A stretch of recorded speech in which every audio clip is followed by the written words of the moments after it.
Hi there Pisces, thank you for joining me for your weekly forecast for week commencing the 6th of July. There's going to be a very potent skyscape this week for us all, but for you it's really pushing you to make the most of your talent.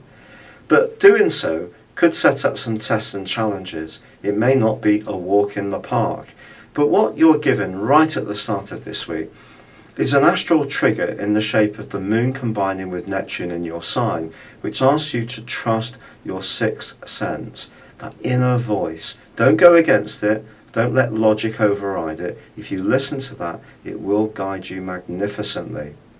But Mercury at the start of this week does remain in a rather challenging part of your scope, insofar as it's in your fourth solar house, which doesn't necessarily make it easy to tune into how we feel, but it's actually going to be moving into a stunning location on Thursday. Brilliant. And it's going to see you become much more outgoing, your sense of humour will revive, and just generally you're going to feel much more upbeat. But this is a week when the Sun is confronted by Pluto still, and in turn Mars is confronted by Pluto towards the end of the week. And as much as you might want to follow your heart, whether it's around your love life, your career, your creative talents or skills, it may be to get one thing, you have to give something else up. And that could be a very painful process. For example, you may encounter someone you have a real incredible connection with romantically, but you might already be involved. What do? It's really quite a test. On the other hand, there may be more than one option around a job, for example.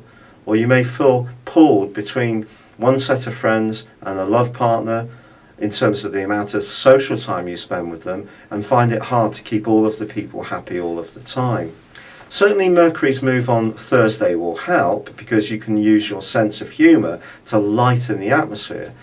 But there is a quarter moon on Wednesday in the sign of Aries, and this suggests that if you feel that spending money or spoiling people or being over generous or being a little bit more focused on your social life but not so much on managing your budget, well, that might be a good thing. It may give you some kind of temporary fix, but will it be something that actually makes you feel better long term? That's another matter. So some escapism is possible this week in order to deal with some of these different conflicts that could come up.